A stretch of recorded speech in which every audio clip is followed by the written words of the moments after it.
Well, that's gonna be a big misplay, Curtis. Oh, good. Japanese ads. Yeah, we're on that. We good.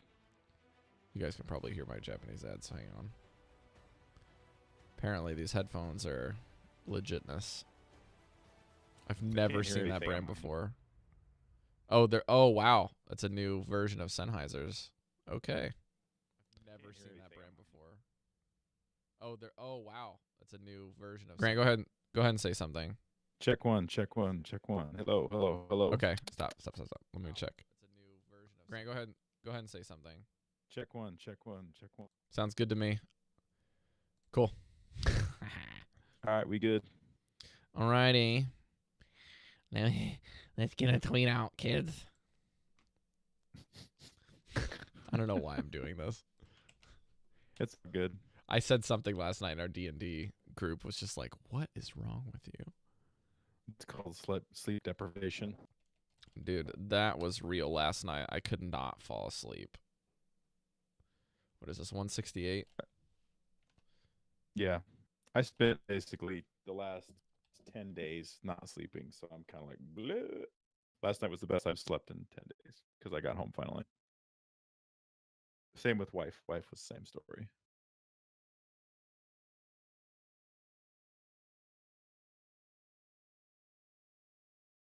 I found out some sad news that Craig of McCanada's is leaving the Into the Wild podcast apparently last night. I was scrolling through Twitter. Yeah, I could see that. I didn't see that post, but he'd been not feeling it for a while. He hasn't been playing much. And All right. Well, let's record and do the clip clappy and get going. Let's go. Got it. I need to cut this hair. It's ridiculous. It's too much. It's in my eyes. It's in my ears. Carrie's like, no, in the other room. It looks good. Leave it alone. Let's say, what does your wife think? Because she wants me to keep it long. Because I shave my face for my wife pretty much. Oh, gotcha. Like otherwise, I just wouldn't cut my facial hair. I'd keep it trimmed, just not cut. All right, let's get ready. We're gonna clap like this today. Apparently. Okay. Ready? Okay. Here we go. One, two, three, four. Well, in front of the mic, Grant. I can't see it. One. No. Put your hands in front of the mic, you dingus. I'm keeping this on the blooper reel. That's hilarious. It's okay. Fine. One, two, three, four.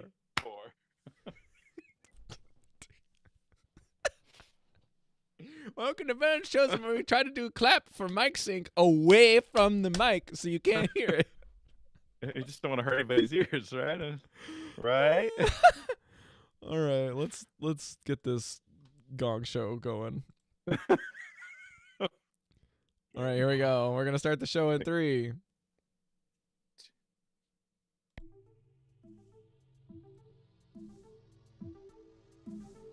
Welcome to the podcast that buffs your Hearthstone game. This is Velen's Chosen. Not all who wander are lost.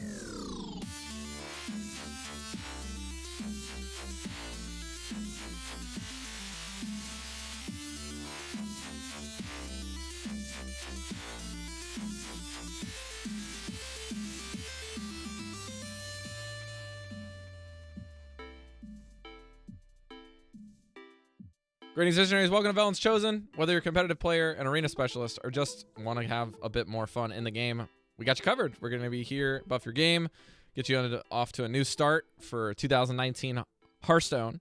And I'm your host, Rob May, coming all the way from the Rising Sun, South Japan, Yamaguchi Prefecture. We also have the Watchman. We have Grant Gould, all the way from back in his hometown.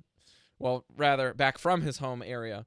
And we have Grant in Texas. What's up, Grant? Welcome back. Happy New Year, everybody. Glad to be back. I have just come off a 10-day excursion where I drove from Houston up to Michigan and back.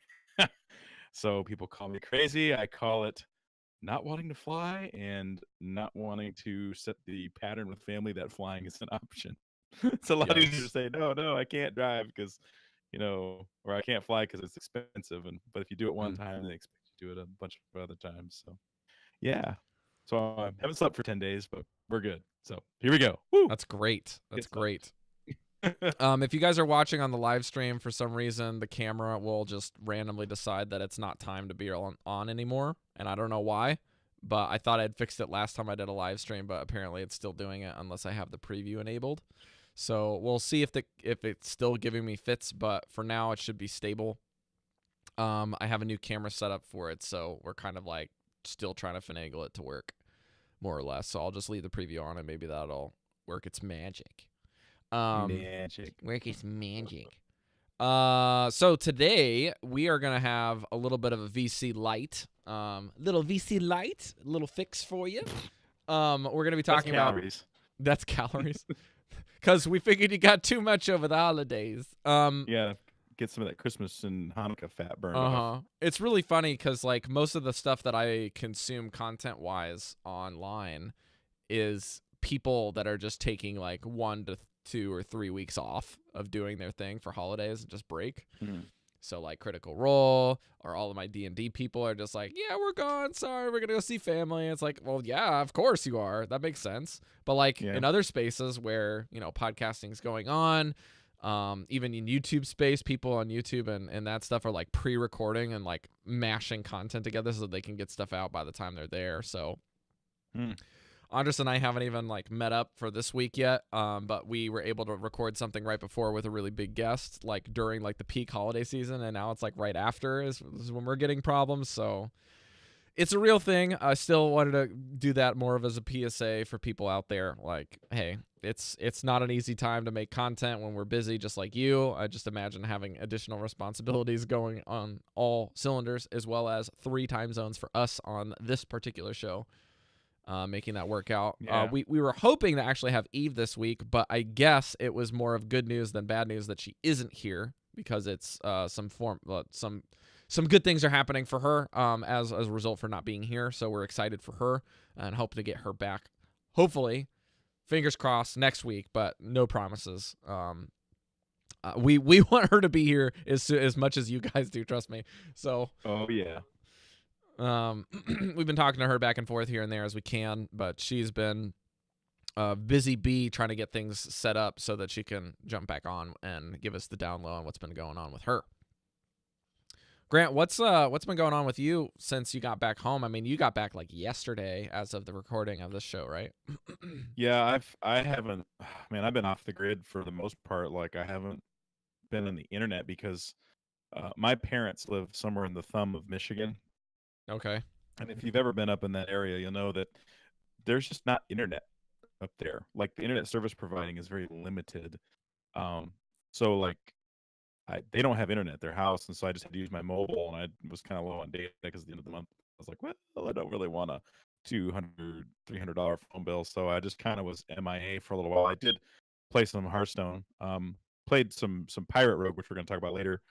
But just kind of had a holiday, actually, more or less, with kids and family and stuff like that. So, I mean, nothing to report of any interest. And I guess whenever you're talking family, no news is indeed good news. You know what I mean? But true. yeah, not much to say here. I hope that I saw some of our people on our Discord doing some cool stuff. I saw Samurai Flea shout out was pioneering a deck that ended up. Wicked said that was one of the best decks out right now. As kind of an OTK apothecary kind of deck. So do nothing for 10 turns, kill them. Yikes. So okay. I'm gonna look into that this week and see what is coming. See what That sounds all fun. about. But, yeah. I know that I've been. I saw a couple people in the Discord. I can't pull it up now because we're streaming, but there's 1 or 2 people that are like, hey, I want to try to hit Legend for the first time, and this is like, It's not like it's a non-common occurrence, but it's just like for the first time in a while, it seemed like somebody was on purpose going for it. Whereas we had some people like talking about being disenfranchised with ladder anxiety, and those type of things also hit our This Time Legend channel.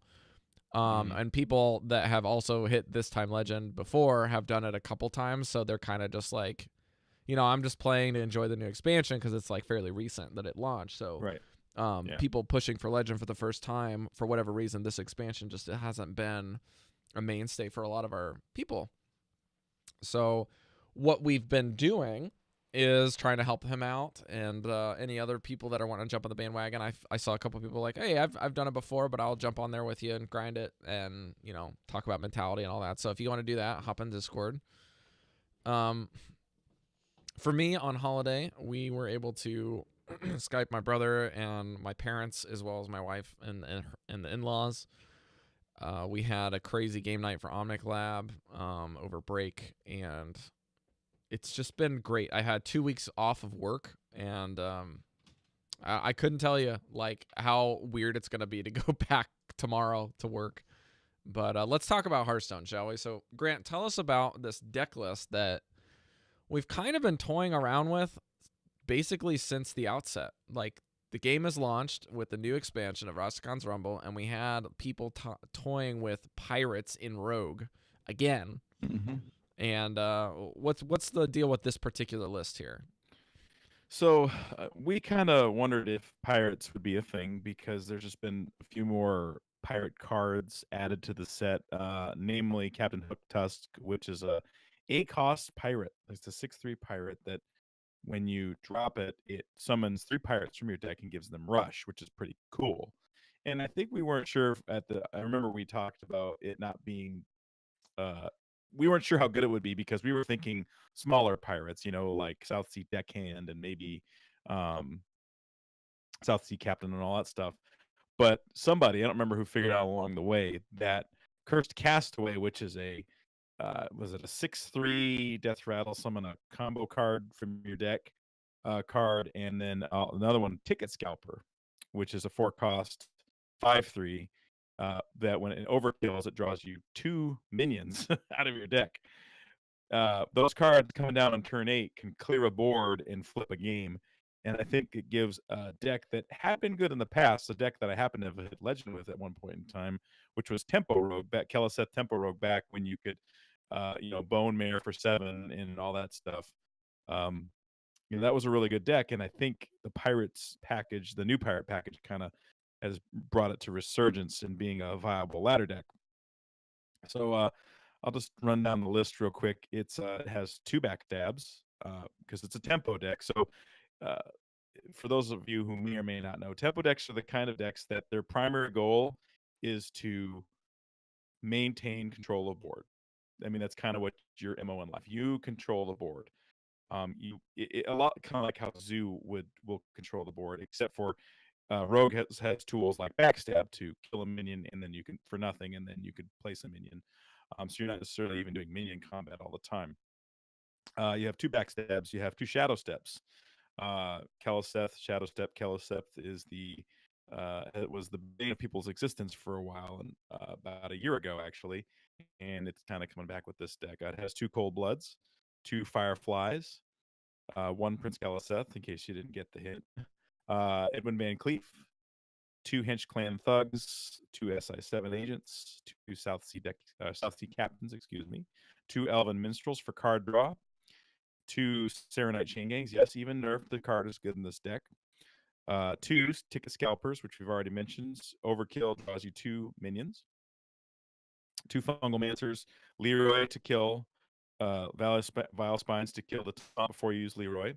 Ziliax for tempo and life gain. Cursed Castaway for card draw and tempo, and Captain Hook Tusk for that big swingy board turn. Basically, you want to play this deck to where you want to try and play a curve. You want to try and establish a board while clearing theirs. That's sort of in Rogue. You want to establish board while clearing theirs. Cards that you can use to do that are, of course, Backstab, SI7 Agent, your weapon. Another thing you can do is establish some board and then put some taunts up and not trade. What I like to do is get a couple minions on board and then drop Serenite Chain Gang and then let them deal with that while I just keep punching them in the face and establish how they want to try to figure out. Punching is good. Punching is good. Yeah, punching in the face is good. I beat a hunter the other day. It was actually, what was it? Oh, it was a death rattle hunter where he had dropped Keliseth and got his eggs buffed, and I saw what he was Mhm. doing. He started triggering his eggs, but I put enough taunts up to where I calculated my damage over the next 3 or 4 turns to where I just ignored his minions and just went face, face, face, face. Yep. And by the time he had gotten to the point where he could actually touch my minions that were behind the taunts, he was Mhm. dead. Oh, yeah, that's. I So mean, that's the way to do it. that's the way to do it. But it's a risky sort of play, and it's non-intuitive for a new player. So, um, the trick with this deck is to how do I say it? You want to squeeze out as much face damage as you can, and you need to ask yourself, do I need to trade? Because it's such a thing that trading might seem like a great idea. Like, yeah, I should trade here. That's because that's what you do. But the question you need to ask yourself is, do I need to trade? Because if you don't need to trade, and you can force that person to have to deal with your minions, uh, with their own minions, then that's good, and that's how you kind of win with this deck.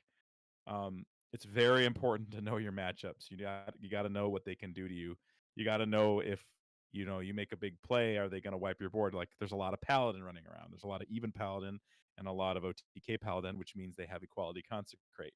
So you got to decide, well, can I just go face now while they have no board and force them to clear my board with and them have nothing on there, or are they going to be able to clear my board and then put a bunch of minions up that I'll never be able to regain board? So you have to kind of ask yourself, do I need to trade or not? And if you can make that correct call, you'll do very, very well with this deck. And you have to know Uh, which cards you want to trade with. I feel like this deck is like burst version for Zoo, but you trade a lot less.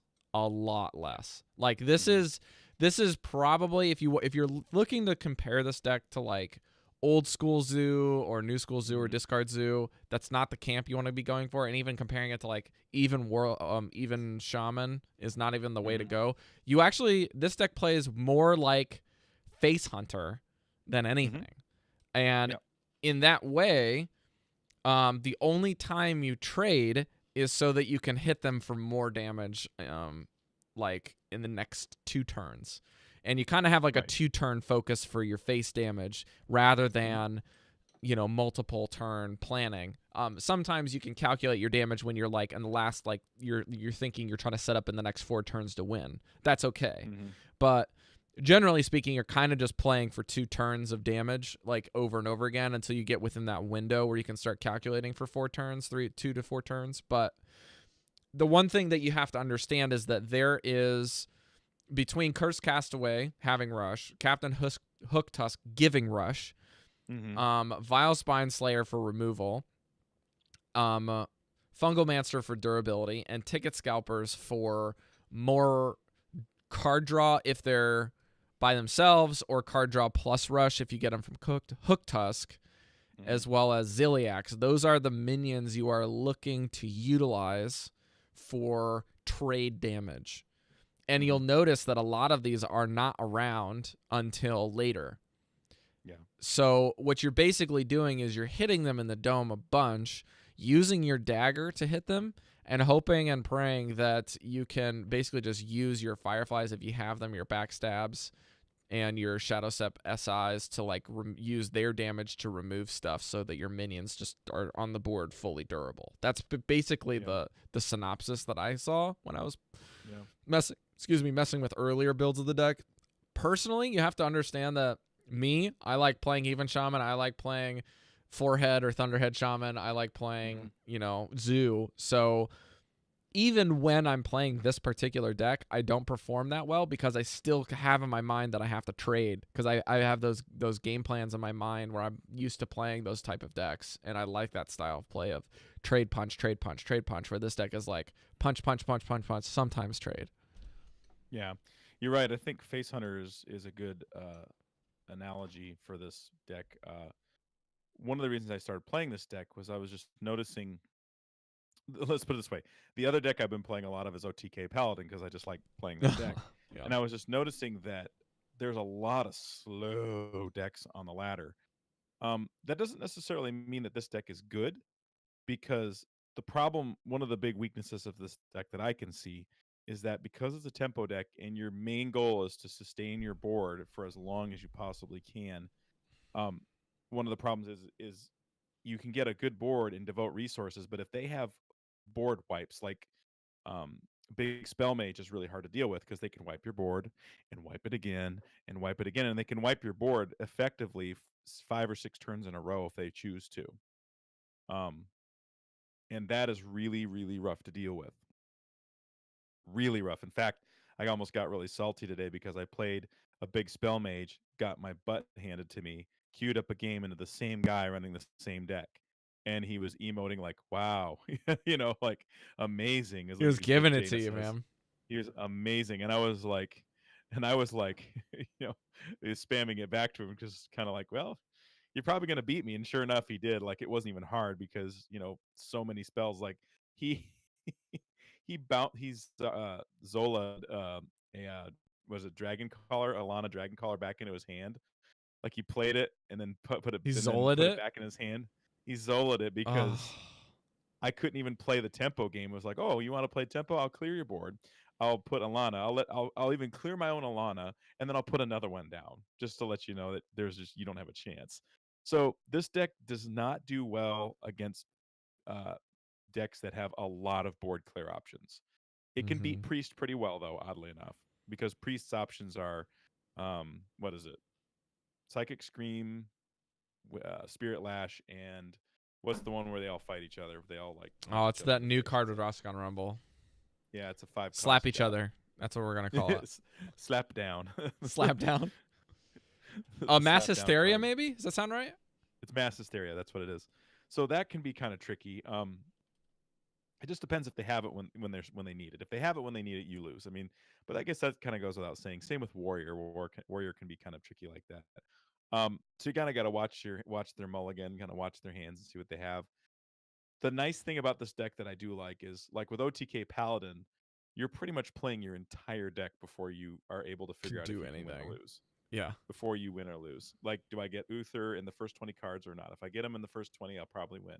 If I get him in the bottom 4 or 5, I probably lose. But I have to play it out just to see if it works. With this deck, you kind of know if you've won or lost by turn 10. You know what I mean? And Yeah. I've done some things where it's like, yeah, I'm not in control here anymore. I'm not going to get control. I'll just concede, and yeah, you don't feel bad. So you can end games. And I think right now I'm 7-5 with the deck. So you're not going to. I don't think with the ladder the way it is that you're going to be running an 80%, 70% win rate. But if But you're seven trying and to like five is punch through some of the early ranks to like get up there, then this might be Mhm. reasonable. Or if people are just like dirtling around, and you're like, I have no clue what I'm playing against. You could just play something fast and like cruise through people that you actually just hit that pocket. This might be the deck Yeah. that you can I run. I like it against Hunter and I like it against Paladin a lot. Against other Rogue is OTK or fine just too. other pallies? Paladin in general. Okay. Because against decks that can kind of play one thread at a time, you tend to do really well. I actually played, oddly enough, I played against an odd Paladin on ladder. Easiest matchup in the world, whereas odd Paladin used to be really hard because Yeah, they because they can't. can't use Call to Arms anymore. Yeah, no call to arms, no juice. So, Warrior. I think Warrior, Big Spell Mage, potentially Priest. Those are the hard ones. I played against a Cthulhu Warlock today, and I just couldn't get it going. Like, I just had no. The draw was not so great, and they were able to pull off their combo. Went through the entire deck So because let me ask about yeah. this because I have been seeing Okay, a sure. lot more people talking about Cthulhu Warlock. Is this like a major competitive deck that people are running on the regular that's not just a joke? I haven't seen. I could count on one hand the amount of Cthulhu Warlocks I've seen in the last month, but I saw a Cthulhu Druid the other day, and I know our bro Andrew from Happy Hearthstone. He hit Legend last month with Cthulhu Priest. What? Like, I watched him do it. The combo Yeah, one? I watched. Yeah, the combo one, the one that we talked about a couple months ago on the show. Almost the exact same list. That might have been running one Mass Hysteria. That was the only difference. But I mean, the old list that dropped when Boomsday dropped. So he hit it, and he said, "Yeah, I've been running like an 80 some odd percent win rate." He said, "I feel," and I quote, he said, "Like, I feel like I'm cheating," because he just was just dominating everybody, and he hit Legend with it. I watched him do it. It was really fun to watch. So shout out to him for that. But Huh. I saw Cthulhu decks, somebody. the- I saw somebody. Sorry to interrupt, but I saw a Go ahead. Cholden video where somebody was playing that priest deck against a hunter, and I don't know how it happened, but the hunter somehow had spell damage and snipe down, and he played the first minion, which is the coffin crasher, and messed up the whole combo because it sniped him right away. Oof. Oof. That I mean, yeah, one of those pieces gets destroyed. That's it. That's GG. Yeah. But I think that deck's good, especially if you know how to play it. Which There's not a Andrew whole lot of obviously did. counterplay outside of like beating them before it happens. Well, one of the things I've There's noticed the that with ectoplasm card. I nerfs- think that no, because that transforms a random minion in each player's hand into a demon. That's like the only thing I can think of as like good counterplay. isn't it demonology or whatever it's called? Yeah. I thought know it which was card you're talking about. That's, like, Ectoplasm's the only other one that counterplay. like makes a copy of a minion, right? Summon Well, a copy of it. or Dirty something. Dirty Rat eliminates those decks. Dirty Rat eliminates OTK Paladin in a lot of ways, at least the one that we have in standard. So I think a lot of Okay. these decks, when they get moved to wild, will be a lot less common. But Yeah. I have seen a lot more. What the nerfs I think did was it made all these like do nothing decks or sit back and control your decks. It made them more viable. So now we see a lot more big spell mage. We see a lot more Cthulhu priest, Cthulhu warlock, Cthulhu druid, for crying out loud. Gosh dang, I can count on one hand the amount of Cthulhu druids I've seen ever. I mean, just I played ever. it a It's just- bunch early on, so that's true. But I also played a lot of the Malygos version, so I have not seen any Malygos decks, which is interesting considering that you have more time. yeah, that is OTK odd. Paladin is a viable deck. I know Cream Puff loves it.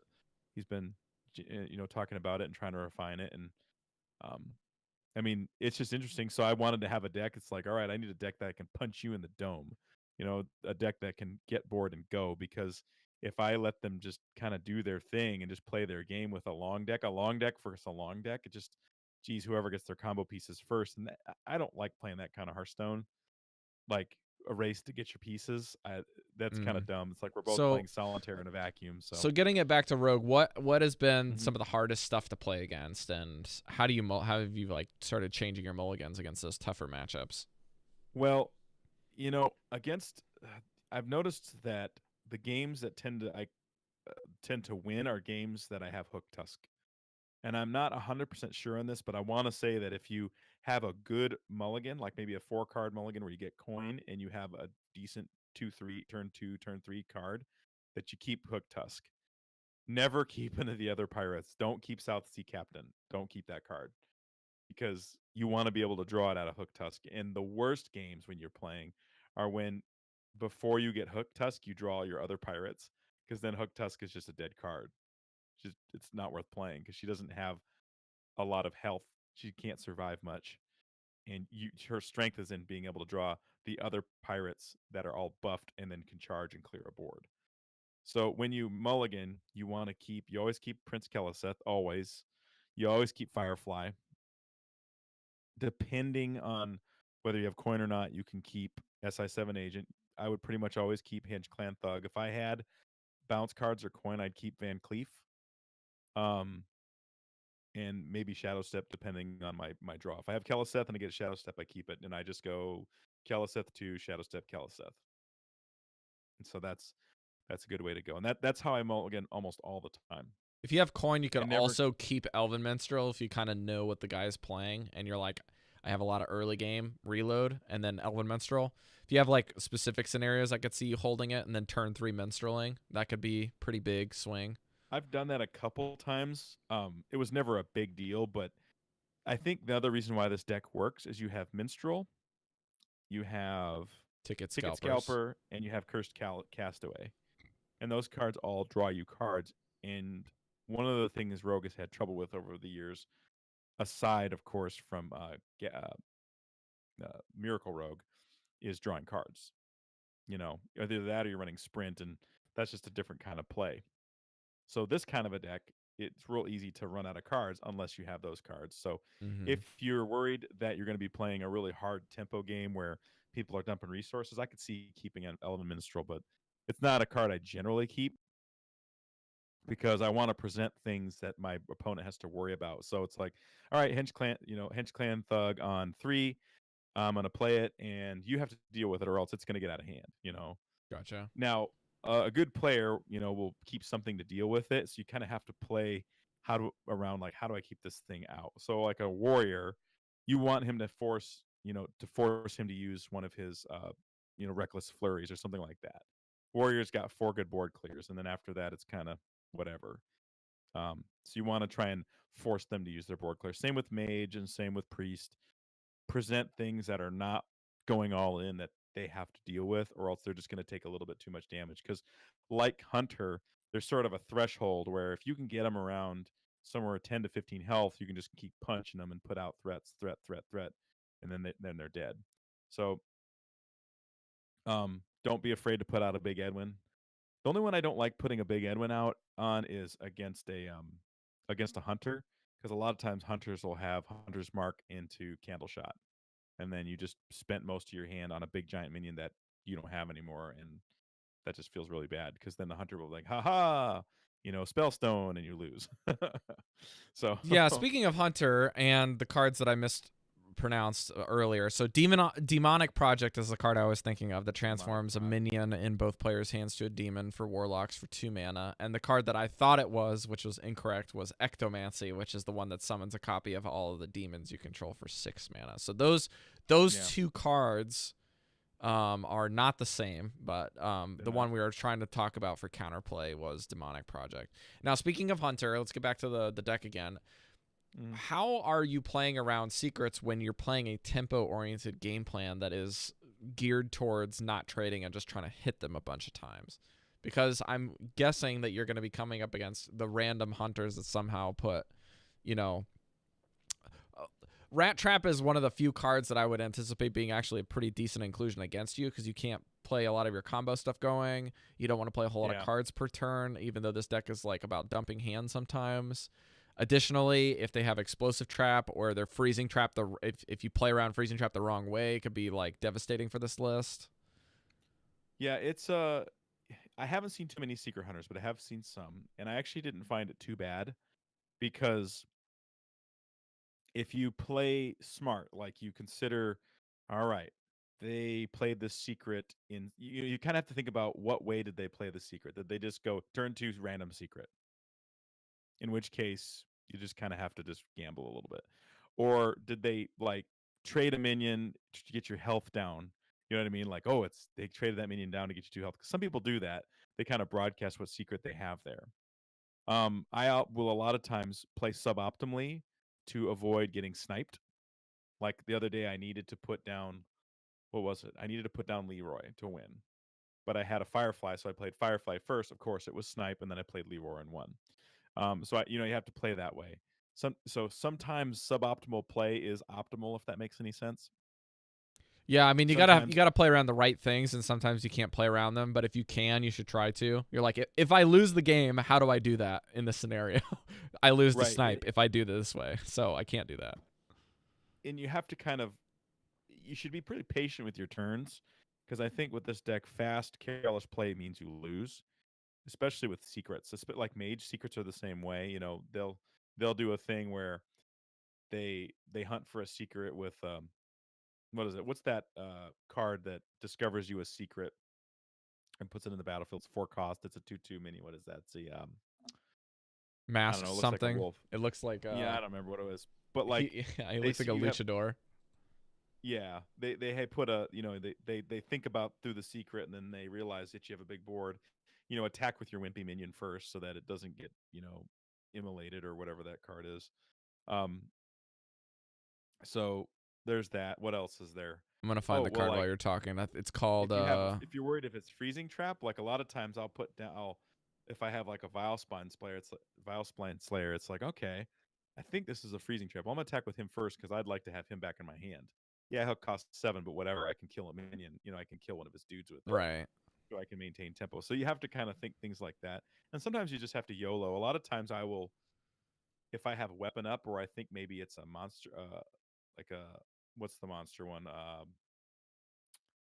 Wandering Monster. If Wandering Monster is the secret that I think is up, I'll attack with my face. so I can at least hit it, see what it is, and then maybe just go face, and then just let his new minion on the board deal with my guys. There's all kinds of counterplay to think about with that one. Um, Death Rattle Hunter is the hard one because if he has all his trigger cards, he can make a board that can easily deal with yours. So it's tricky. I always play around Deathstalker Rexar because a lot of times what they'll do is they won't be able to do much, but they'll try to like trade in to get your minions low, and then Deathstalker Rexar your board, and then you have no board, and then they can just start building beasts and have infinite value, and away they go to the races. Gotcha. So Hunter's not too bad, and in fact, I think this deck fares better against Hunter than a lot of decks because I was getting tired of losing to Hunters with OTK Paladin because they would just get too big of a board, and especially Death Rattle, where they could drop Undasta into King Crush into Cube and you're dead. You can't. Timeout can only save you so much against a gigantic board if you don't have board clears. Oh, the card is Masked Contender, 3 mana, 2/4. Yeah. If you control a secret, play another one from your deck. So, what other aggressive decks have you been finding that kind of go toe to toe with you on this? Because I can't think of any of them out there right now that didn't get nerfed to the ground recently, right? There just really aren't that many aggressive decks right now, and that's the surprising thing. I mean, there's Odd Rogue. Odd Rogue can be tough sometimes. Could we see even Shaman making Resurgence, or even just Tempo Shaman with Shutterwalk at the top end? Because I have seen people messing with that. I think Shaman is poised to be in a good position. I think even Shaman's a very good deck because even Shaman has the ability to present a lot of threats. You better deal with or you're toast. And they're the ones that are winning by trading, so they're like oriented to be the tempo counter to you. I think on paper. Yeah. Even because the thing is if I get a big enough board, even Shaman can drop their giants, and I don't have anything like giants. You know what I mean? Oh yeah, because you're not playing Sea Giants. Yeah. Yeah. Sea Giants are a major problem. And if they go unchecked, you lose. It's like the high main thing. You get hit in the face with a Sea Giant once, you're probably gonna lose. Now, isn't there still like a Zentimo Shaman that's been running around as well, where people are like, it's more control-y and combo centric? I have seen none of that. Granted, I haven't been playing the usual, 20 games a day like I usually play. Yeah. I haven't seen anything like that. Most of what I'm seeing is control-y late game kind of grind you into dust kind of decks, which is why I like playing this deck, is because I know, after 10 turns whether the game is going to be mine or not, or at least whether I have a chance. So, gotcha. I mean, I think if you're seeing a lot of like warrior or a lot of if you're seeing a lot of warrior play OTK Paladin, because you'll never lose. If you're seeing a lot of hunter and a lot of like even paladin, I think if you're seeing a lot of paladin in general, this is a good deck. I haven't seen enough warlock to really make a claim as to whether or not I think warlock is good or bad against it. Like that Mecha Cthulhu warlock I saw, I mean, what lost me the game was they got the weapon out, and then they got both Void Daddies out, and I cleared 4 Void Daddies with my board alone, and my board wasn't toast. Like, that's how powerful some of this deck was. That's Hook Tusk for you. Yeah, Hook Tusk was able to do that. I cleared 4 of them plus, and you're drawing cards. Yeah. So it was like, man, if he hadn't have got that darn weapon out, I could have done something. Because Void Daddy into Gul'dan is Suckville. So, I mean, that's something you could choose to say about it. Well, yeah. I mean, I'm sure Eve is probably saying, holding her hand up, saying, "Preach it, brother," because I mean, if you're trying to go face and that happens, there's nothing you can do about it. I just kind of played the game out just to see, well, I wonder how much, if I can actually hit him in the face again. And sure enough, I can, because damage plus health plus, taunts for days is really hard. So, yeah, before we get into this further, I have to say a big shout out to Dude HS, who subscribed with Twitch Prime live on the show this week for a recording. I really appreciate the support. If you guys want to help us out on Twitch, we are affiliates, so we get that little cut here and there from Twitch. If you guys do that, we would really appreciate it. But something about the Rogue that I loved kind of watching over the course of this expansion in particular is kind of like the week-to-week evolution of this deck. or even just the week-to-week evolution of how they're choosing to play pirates and choosing to utilize new cards. Because early on, people were like, well, let's just throw in Kingsbane and use it like a tempo card. And then we're gonna have howlers and have other stuff. And instead of running Hook Tusk, we're gonna shoot them with cannons. So they shot them with cannons and they used preps for that. And you had a bunch of other cards that were like kind of using Raiding Party to draw, pirates and maybe your Kingsbane. Yeah. You were using, and then other people iterated on that. And they're like, well, why do you use Kingsbane if you could just use Serrated Tooth and get a free rush out of the deal later on? Yeah. And then you're not even worrying about your hero power. You're just playing this on turn 1. So there's that. There's also people running the other end where they were like, well, I think Hook Tusk is good enough. And that those people kind of ended up transitioning into this build. And then you had the people way early on like me where I was like, well, can we just use all of the new cards? And the answer is always no to that, like pretty much every expansion, but it's still fun to try. I've been looking at this list and I am going to try and taking Keliseth out because I don't always feel like Keliseth is what wins me the game, because Keliseth gives you tempo in that it makes your minions hard to kill if you have him. But if you can put damage enough to the face, if you tend to make it more of a face deck, I could see it like taking out the chain gangs, taking out the Keliseth and putting in like a sap, maybe 2 saps, and then like back in the old days where you have 1 sap and 2. I remember when we were eviscerates. talking about this last expansion, I was like, Grant, I don't think Keliseth's better than double sap, dude. We should try this. And he did, and he was like, this is really crazy. Those Void Daddies can't sit on the board long enough for me to not hit them in the face. Yeah, I mean, I was thinking that, though. I was thinking about that conversation because when I was playing today, I was like, God, what I wouldn't give for a sap. I would it's kill like for a sap right now. What I wouldn't give for a Holocaust cloak. You mean like this? Oh, So gosh. I mean, I could see a sap, 2 saps plus eviscerate, or 1 eviscerate, because I mean, you think about it. What do those cards do? They do tempo things, right? They can either help you clear the board, they can reach past a taunt, and they can get those pesky Void Daddies or Lich Kings or whatever, or Yeah. even better, if you're playing a lot of Paladin, it gets rid of Spike Ridge Steed mounts. Oh, I see that you buffed your minion. It'd be a shame if something happened to that buff and it vanished into thin air. A sap. This would deck do is that neatly, really so. tight is the hard part, right? Like you're not running. Yeah. Let's see, you're running 1, 2, 3, 4, 5, 6 total pirates, and one of them is Hook Tusk. So you're basically running Hook Tusk to pull, 3 out of 5, and you got double Minstrels for card draw. So have you felt like card draw has been too much in some cases? Because I feel like this has got a lot of card draw. No, I think the card draw is, in my opinion, has never been too much. One of the things I've learned about Rogue over the years is that when Rogue has a lot of cards, Rogue can win. When you have a lot of options, you can kind of like tailor your turn to what it is you need to do, or tailor your 3 turns to what you want to do overarching. It's when you have a few cards to work with that you're just kind of hanging on by a thread. And I find that I don't win as much when I have 2 or 3 cards in hand, and I'm just like, well, I hope this sticks. Oh no, they cleared that. Well, I hope this sticks. Oh no, I guess they cleared that too. So okay, but I like to let's back up. If we're gonna do the double sap and single eviscerate, we gotta let the listeners know how we're workshopping this. Like, what are we cutting? So you already have a 1-to-1 Keliseth for 1 sap, but we have 2 other cards we have to mess with to get there. And I think honestly, it seems kind of counterintuitive to cut one of your Vile Spines for a sap, but it gives you more flexibility on that because you have more mana to deal with. So I could see cutting 1 Vile Spine for the second sap. I was thinking more along the lines like maybe cutting Van Cleef. Well, I was thinking he would cut him if you wanted to include the Eviscerate too. I was thinking there's a couple things I could see getting cut here. Okay. I could see cutting a Shadow Step. I could see cutting Van Cleef. I could see cutting perhaps a Serenite Chain Gang. Okay. You know what I mean? Those are all possibilities.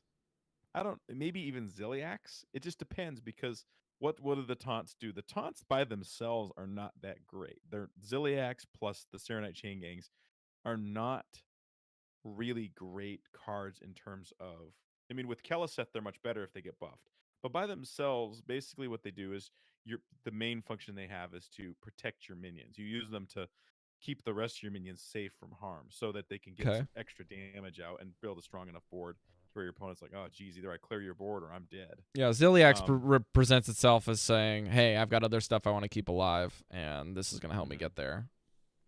So, I mean, that's what Sap and Eviscerate kind of can do as well. Except the problem with them is their spells. So, like, if you get an opening turn or an opening hand with non-minion cards, like a bunch of spells, you're kind of up a creek without a paddle. Because if you have a handful of spells early on, that's not good. So that's why I say you could cut a You should Shadow cut a Step. Shadow Step, yeah. 'Cause Okay, you so wanna Shadow have Step minions. and Van Cleef, and so the three targets are Kel'Seth, Van Cleef, Shadow Step, and that'll get you double Sap and Eviscerate if you want to try it. Yeah, and I noticed that this list, it's not as tall as it used to be. It used to have 2 Cursed Castaways. I saw this same list with more or less Yeah, the I saw same, but that 2 Cursed early on as Castaways. well. But I when I saw that the one I'm looking at now only had 1, I thought, oh, that's smart, because I was noticing that I would get hands where I had, Hook Like Tusk, both Cursed Ziliax. Castaways, and Yeah. Leroy, and it's like, well, I'm not playing for a little while. I guess I'm just gonna lose. Yeah. So, when you mulligan, if all else fails, you need 1s, 2s, and 3s. 1s, I 2s, and am 3s. Oh, go ahead, sorry. That's it. So go ahead. I'm really interested to like, I know I always do this way too much at the beginning of a new expansion that's the end of the year, but I'm always super interested for rotation. Because if you look at this deck list, Fireflies, Kel'Seth, where's the other one? Is Minstrel Chain Gang rotating? goes because Chain Gang Gang's is definitely part of, going. Fungalmancer will go because that's part of. Is Kobolds a Kobolds. part of the rotationary list? Yeah, because the only ones we keep Witchwood, Yeah. Boomsday, and Rusticon. Those are the ones we keep. Witchwood, Boomsday, Rastakhan. Yep. So we get So we lose we lose at Vile rotation, Spines we then. lose Vile Spine. We lose Fungalmancer. We lose Serenite. We lose. Let's see. Hinge Clan Thug was Witchwood, so we're good with that. We lose Kel'Seth. We lose Firefly. That's So a can lot. we- That's about half the deck. Can we cycle this back to saying, can we please have more rotations? Because rotations makes this card game super interesting all of a sudden. Oh, like, all the yeah. time. I think it's like Well, the think about- best part of every year of Hearthstone is rotation. Mm-hmm. I think that if the last round of nerfs taught us nothing, that by the fact that they just eliminated certain decks from play because of they just took some cards out of the mix, or they changed them enough to where it forced decks to be changed. Yeah. I mean, everybody was like, "Game's fun again!" Boom, game on. All kinds of people were coming out of the wood like, "Hey, I'm playing Hearthstone again." If you have Well- a Twitter feed that follows anybody, he would have seen something of that nature. The problem I have with that line of thinking, or not line of thinking, the problem I have with them doing something like this is it's setting a different precedent. It's like, hey, we're not going to bend on once a year rotation, but what we will do is we're going to nerf things to complete oblivion. And we'll do that on the Yeah. regular. It's like, would you rather have decks that you like nerf to oblivion? That, again, a lot of the stuff that they nerf to oblivion are stuff that were problems in both formats and potentially problem cards in Arena, okay? But mostly wild and standard issues, to be fair. But, again, we do cover a lot of standard on this show. We cover a lot of it. Mhm. And we Mhm. do touch on wild maybe monthly, I'd say. Maybe every other month at minimum, and sometimes more than that. But I've chosen personally not to play it. Eve is really into it every once in a while. And Grant, you play both formats on the regular. So Mhm. I don't really see why, if you're having this format shift, if you don't just go all in on the rotation thing. And maybe it's because people like holding on to their cash flow. Maybe that's what they're thinking. Because I'm thinking more economically about this. I feel like rotation once a year makes more sense because that means people are getting more bang for the buck out of each expansion the longer that period is. But it's like, Yeah. do you really want to get more out of this, or do you want to have more? Or because it's that I think that this is the dichotomy of them talking to hardcore consistent player base that are playing multiple times a day, multiple times a week, and having really long sittings versus average sittings, just consistent play, versus their casual crowd that's like, 1 or 2 games a week, and not really investing in a bunch of the cards each expansion.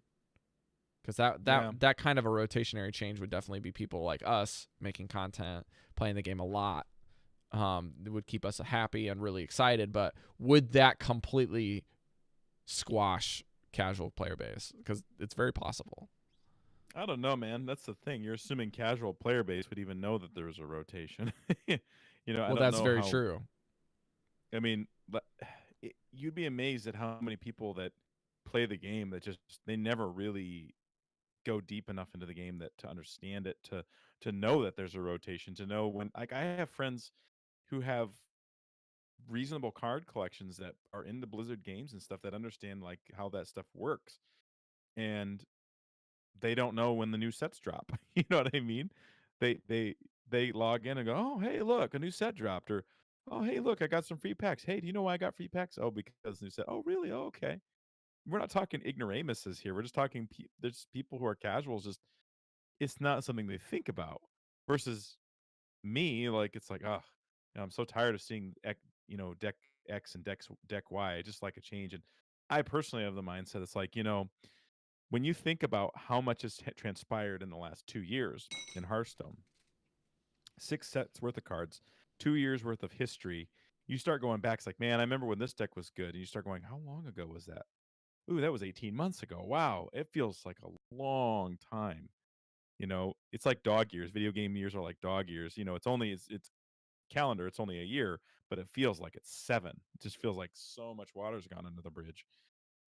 So personally, if they did it on the year, like every 3 sets, it just cycles out. I mean, I guess it's because I play wild, so it doesn't bug me. It's like, yeah, I can just play wild and play those other decks.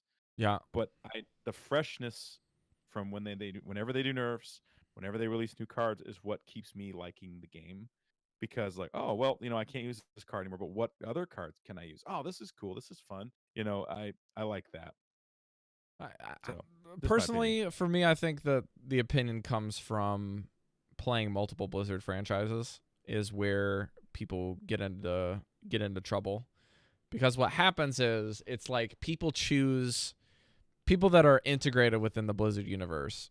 People that play WoW, they play Overwatch, they play Blizzard, Heroes of the Storm, they play Hearthstone, they even play Diablo, or maybe even started dipping their toe into Destiny and Call of Duty Blackout because it's in the launcher, okay? When you have people that are like Blizzard launcher players, there's going to get to be a time when 1 or 2 of them are going to be qualified as main games in their repertoire, okay? Yeah. But they're not going to have the same attitude towards updates, regular changes, and expectations that they have for games that aren't labeled as main games, right? If you're raiding every weekend in Destiny and playing Hearthstone every time you go to the toilet, then you don't really care if Blizzard's Heroes of the Storm esports is shut down. You're just like, eh. I play it. I just play quick play with my friends sometimes. Yeah. And I only have like 4 heroes, but it's fun. It's like, well, do you play it?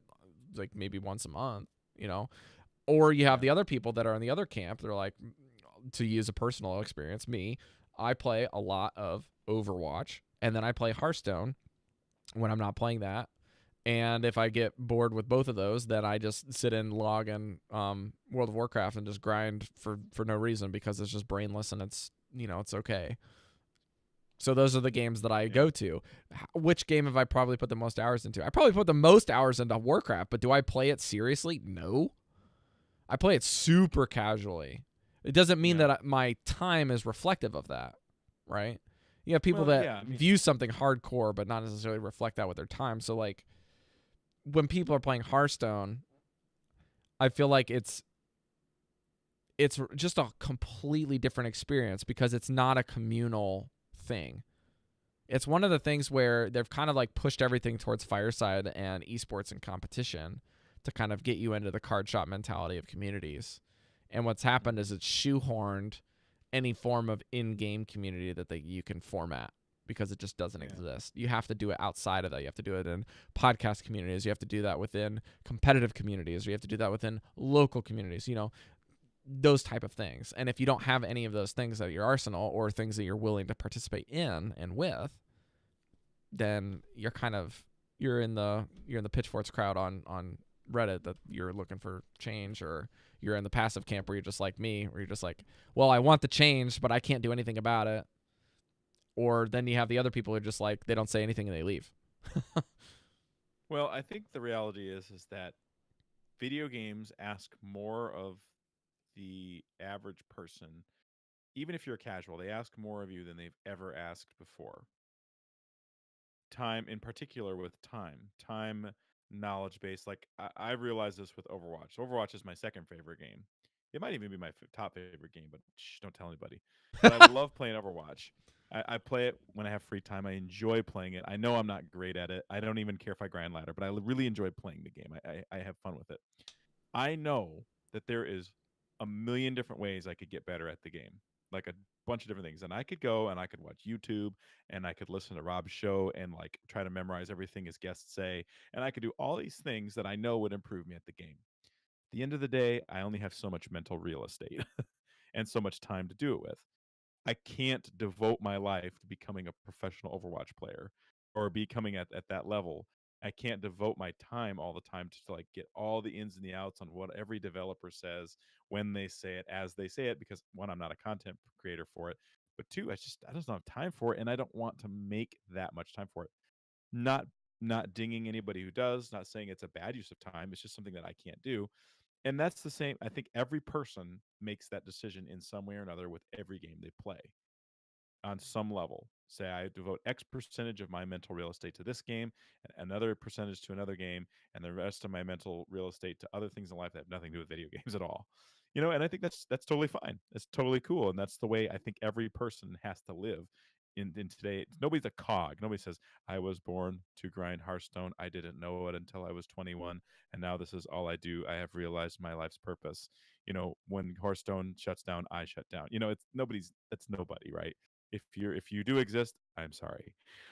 And I mean, Hearthstone is but one yeah. of those games where it has the illusion that it doesn't require that. I feel like more than other games. Yeah. Like Hearthstone fits Yeah. this fun, whimsical, enjoyable, like tabletop experience with the comfort of like flipping your phone on. Like you can't get with Yeah. anything. Even with the new Diablo Immortal thing, like I've got to sit down, commit. I maybe even have to check my battery gauge to see if I'm not burning fuel. You know what I mean? Like if I have to go like turn the millstone to make sure my phone's on. So with Hearthstone, it's like it's a lightweight client. It's an easy to use game. It's I would even say that Hearthstone is probably the most approachable of any of the Blizzard franchise's games. Like, have you ever even booted up World of Warcraft for the first time? Like, that's a very intimidating interface, even starting up at level 1. There's a lot of stuff going on, and it's very outdated. That's why I don't play Warcraft. Not because I dislike it, not because I don't want to, but I look at it and go, I don't want to take the time to learn this. There's tons of stuff to know. Like, Yeah. how do I know what stats that are important? What gear can I wear? Why can't I get this? Or what is this? And why am I going here? And I'm reading all the quick. Join a dungeon raid. Yeah, there's like all of these hidden tools that you have to hit every key in your keyboard to find that exist, and some of them you have to hit like Shift J and Shift O, and like, what is that? What's roll for a need? What's that? Yeah, exactly. And like getting people upset is super easy in that one. Whereas Hearthstone, it's like, it's just you. Are you ready to go? Do you want to play cards? Let's choose 30 and go. And there's a lot of cards, and there's a lot of reading that you can do, and there's a lot of really deep stuff with the game, hence why there's so much content related to it, and a lot of brain power that can go into that.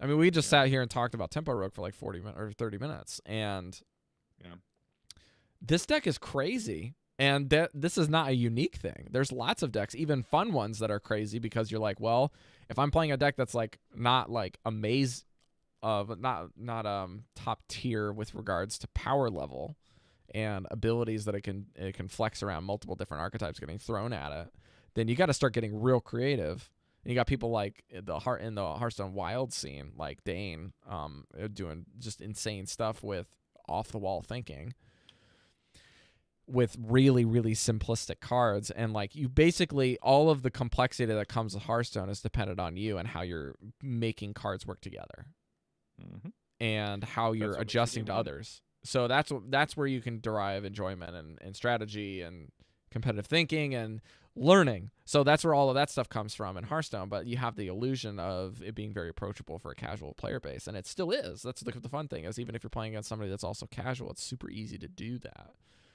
So what is the conclusion to this whole like chit chat? The conclusion is, it seems like each aspect of Hearthstone for me, there is just one more thing that I really want to see in 2019. I want to see a little bit more support for communities within the game. I want to see a lot more support within competitive community. I want to see easier time for people to not get away with cheating so easily. I want to see competitive games like take off. I want to see it easy to sign up, easy to show up digitally and in person. I want people to be more supportive of, like, from the developer standpoint to organizer standpoint, of having like what they call God accounts, where you have every single card unlocked. I want to see that like more for professional tournament scene, regardless of your region. If you're competing, just like get that out there and just play. There needs to be some more official regulation. I'd like to see more of the development team like talk with us a little bit more. I don't know, Grant. I guess it's kind of impromptu, but what's some of the things in your wish list for 2019 Hearthstone? Oh gosh, I hadn't really thought about that. Be fair, I don't think about what I want from the game as much. I think I want more rotation more often. I think I want to see them do nerfs the way they did them, where they say, "All right, we're gonna nerf these cards starting tomorrow." I really like that. I know some people didn't, but I did. I loved it. It was my favorite. Um, I'd like to see some variety in the single play. I actually would like to see adventures come back, where you unlock cards via the adventure. I think Interesting. we've Okay. come full circle. I'd like to see that. I liked that format a lot. I didn't mind paying $20 for some really good cards that I could win in an adventure. It gave me kind of incentive, because now, on the one hand, like with Rosticon, you play it one and done. I liked that a lot, but I was like, well, okay, card back. It'd be cool to like have a little bit more, but more purpose to it. Yeah. I'd like to see in terms of card sets, I'd like to see some of the more flagship heroes, like some characters that like we've done lore on, show up in cards and what they do, and maybe what kind of mechanics they could bring to the game, or cool broken stuff. That's just what I'd like to see. I'm kind of just into the game because I like the game, but I don't think about what I wish they were doing. Like, why aren't they doing this thing for me? And why aren't they doing that? That's not typically how I think. Yeah. I'm not. I guess I should probably backtrack a little bit, because I'm not really looking at the game as like something that's broken that needs to be fixed, because it's obviously very successful and it's doing well. It's just more of like some things that I would like to see. I think that I see a couple pieces of the machine that could be oiled a little better, is more of the way I'm looking at it. You're trying to like fine tune. What you mentioned made sense to me, at least. Yeah. And I mean, I'm not even saying that there's other games that aren't like this. I feel like right now Overwatch is fairly stagnant with a lot of toxicity in the community with some stuff that's been showing up. And Hearthstone's kind of got its own set of issues too, but it's like, I mean, you're not really seeing anything that's new under the sun for any gaming community. Same thing. There's going to be people with pitchforks. There's going to be people with happiness. There's going to be people that are like casual, people hardcore, people playing the game every day, people not, and then people coming and going as they find and discover the game for the first time, or as they get disenfranchised in the same sentence. So I don't know. I feel like we like have this kind of interesting banter, more or less, about the game and the state of the game a little bit too much on the show, but I'm actually curious as to what you guys are talking about in the Discord. Please feel free to tag me this week. I'm curious as what you guys think about this for the show. Is this something that you like us talking about on the regular, like week to week, a kind of an update on this category? Do you want to see this as like a regular segment, or What do you think? I know we keep getting the feedback was like, guys, just talk about what you want to talk about, and let it come up naturally like it does. We don't have a whole lot of Hearthstone news, so this has kind of ended up being like what it's developed into is like our opinions of what's going on in the space rather than like actual news because there's not a whole lot of it. There is not always bad.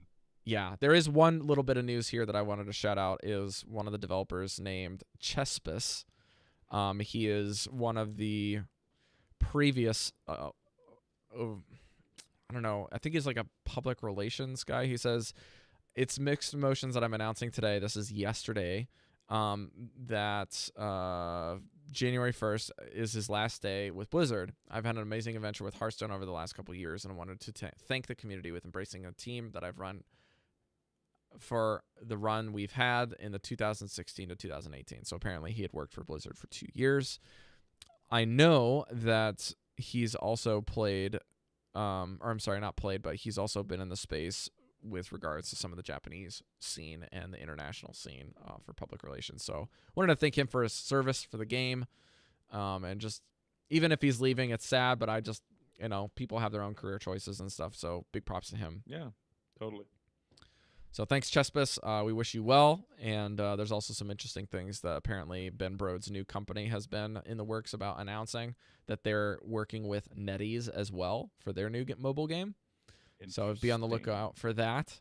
I saw some pretty good spicy memes where people were like, Diablo's coming to announce a new mobile game. And people are like, what? And then we're partnering with NetEase. Everyone rage. And then Ben Brode and Youngwoo come out. We're working with NetEase on a new mobile client. Oh my gosh, the opportunities are incredible.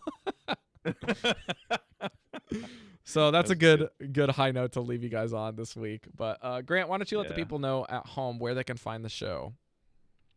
If you'd like to talk to me or chit-chat about anything and everything, you can find me on Twitter at WatchmanHS.